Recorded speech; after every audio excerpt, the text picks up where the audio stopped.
Bang! Neeves Knives. I'm Jared. My lovely wife Kara is busy, and today we're going to talk about the Buck 110 and the Buck 112. These two are an S30V, and this isn't going to be a typical review, but you know, we'll still talk a little bit about the good and the bad either way. Now, I want to thank Florian for sending me these. This was the first time I got to check these out well, the one in my car, this was the first time I checked out, but not only that, this was the first time I checked these out in S30V. The Buck 110 is just a compact version of the Buck 110. The original Buck 110 came more similar like this.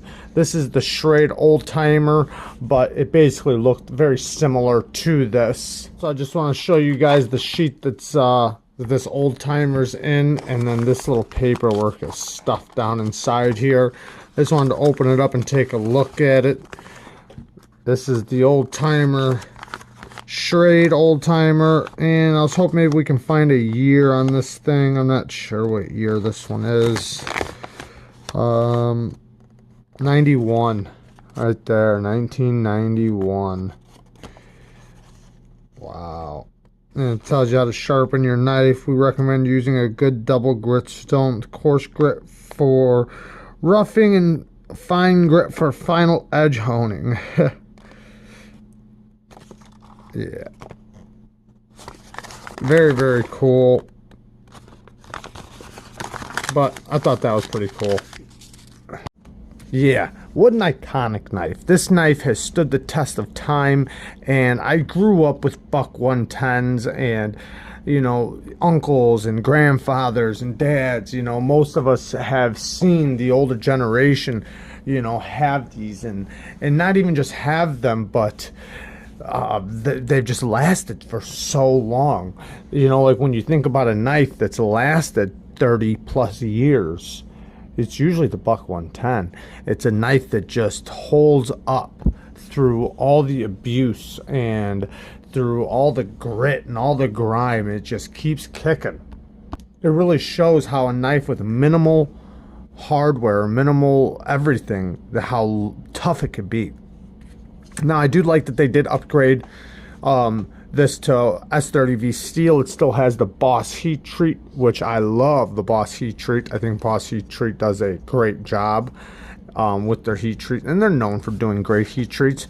A lot of people would say they'd rather see their 440 done with the Boss heat treat than you know, some of the super steels, and it's because they do it so good. And these knives, you know, they're very slim, and the blade shape just works. Now, there's one big problem with the blade shape, and that's right here at the plunge grind. They tend to recurve when you sharpen them. You want to be careful when you sharpen them, and you want to sharpen this part back a little bit when you first start sharpening on your stone. You want to really flatten this area out. Otherwise, what tends to happen is they tend to recurve up. I feel like everybody has seen an over-sharpened, not even over-sharpened, just a Buck 110 that's been sharpened a lot, and you see a giant recurve right here, and it has a belly, and then it just curves all the way up, and it's very common, very, very common. Like I said, I feel like everybody has seen that, but there is a way to prevent that when sharpening, but most people, you know, they just sharpen their knife and keep using it and keep kicking. And this is a great, not only blade shape, but grind. These both are about 20 thousandths behind the edge, but they have a very deep hollow grind. So you can continue to keep sharpening these without them getting thicker behind the edge. And then the blade stock thickness really isn't that thick. So they cut great. They work great. These things are amazing cutters and just amazing users. And even though it is a clip point blade, it kind of acts like a drop point as well. It's very easy to use the tips of these, very easy to use the belly. You can get up nice and close to the blade for push cuts. It's just a very usable blade shape, grind, everything. The Buck 112, man, is really compact. This one's about 7 inches in overall length with a 3-inch blade. The Buck 110 is 8.5 inches with a 3.5-inch blade. But the Buck 112 is very compact. You get a full grip on it still, and man, it works. The G10 is very grippy. I like how grippy it is.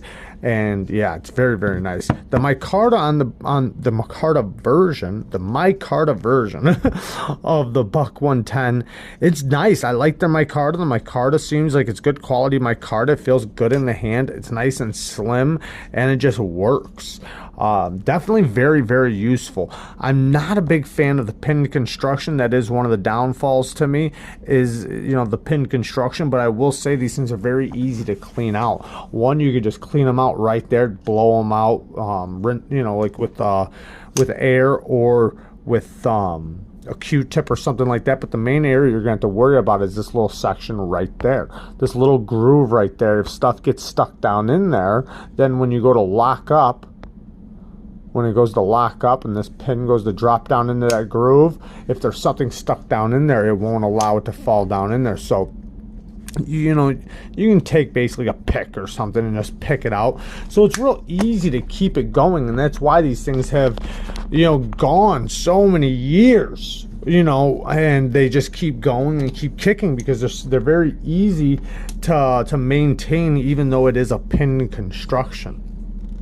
But I do like, you know, the idea of being able to take it apart and clean out the parts, you know, especially the lock bar and stuff like that. I have seen these things rust, you know, to pieces, basically, usually from not being taken care of. But, you know, when you have sandwich construction and moisture gets in there, it can rust on the edges that you might not be able to see until it's too late. And I've seen it, but the action on these, the Buck 110 is always taking a little wrist to kind of flick out if you really want to flick it out. And to close it, you do want to use two hands. I do love the sound of that slow roll, and that's usually what the Buck 110 is for, is the slow roll. But man, you can really hear that locking gauge. I absolutely love that. Now the Buck 112, you can flick. And it's pretty easy to flick because it's more compact. The backlock isn't as strong, at least on this one. Now, to close it one-handed, it's not the easiest. You can, you know, spring it forward and go like that, but it's not very easy to do. It's usually a two-handed knife as well. But I do love the sound of this one also. Nice loud pop, really assures you that it's locked up, rock solid. Most people you see open them with two hands because usually the Buck 110 didn't come with thumb studs. These versions do. They usually came just like this, so you always had to pull it open with your hand. But these versions, they did come with the thumb studs, which I do like. I think that is definitely a plus when getting, if you ever get this knife, is getting the ones with the thumb studs, but they usually don't come with thumb studs. But in all reality, it's a knife, and that's the beauty of it. And that's the nostalgia of this knife, is just the bare bones knife. It's a knife you take out of your pocket, you cut, you use it, it goes dull, you sharpen it, and that's it. I mean, it's a knife, and it's a knife that has stood the test of time and just keeps kicking and kicking, and it's like you can't kill it. And they're just so awesome. And the best part about it is that blade. It's, you know, the hollow ground blade. And it just, man, it just works. It works as a knife. It works as a tool. And that's the beauty of it. And there's something to it to me, you know, something very nostalgic to me, and something that goes back to my childhood. You know, I grew up with a Buck 110. I've seen them my whole life. And, you know, even though I'm not a huge fan of backlocks, I'm really not. I don't even like backlocks, but I do like the Buck 110. Even if it's not the thumb stud version, there's just something to it that, you know, goes back to me as a tool that works, a tool that is always reliable, a tool you can rely on. And I like that. I love knowing that. And, you know, it kind of speaks for itself, because unlike a lot of knives that haven't been around as long as the Buck 110, these guys have. These guys have been around for so long, and not only have been around so long, you know, you don't see them breaking a lot. You know, I'm not saying they don't break. I've broken them, and, You know, I've seen a lot of them, so you know, I've definitely seen them break, you know, lots of different things, but for the most part, they hold up pretty good. They hold up pretty solid. You can definitely rely on them in the long run. And a lot of it probably has to do with the backlock too.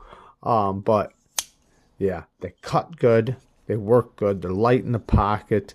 Well, these versions are. The other version wasn't very light. It's pretty heavy. But they're easy. They're nice, thin, compact, especially these two, because these are the two I'm checking out right now. They're very compact, very lightweight. And yeah, you can get some play out of them because that's not the kind of knife they are. I mean, they're locked up pretty solid.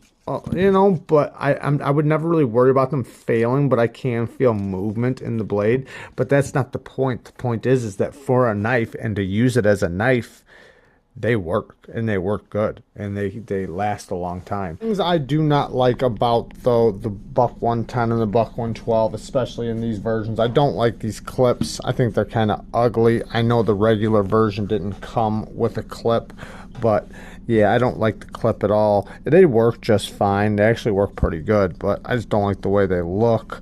Another thing, like I said before, is the whole recurving when you're sharpening them. You got to be careful with that. But if you know what you're doing, you can avoid that. Next thing is the pin construction. I would like to be able to take apart my knives, but these things are still pretty easy to maintain regardless. But it is a pin construction and doesn't allow you to take them apart. So that's really the main bad things. Everything else, you know, I think is, you know, whatever.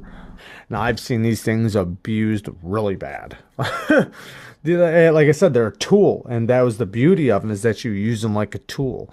You don't hold back on them. You're not worried about taking your Buck 110 out and using it, or your Buck 112. That's a knife that you can rely on, and you can guarantee to use and not be afraid to use. You know, not be afraid to pick at something or whatever. I mean, I couldn't tell you how many of these I've seen with broken tips, and yeah, it's a beautiful thing though, man, because this is where the knives, I feel like, for a lot of us started.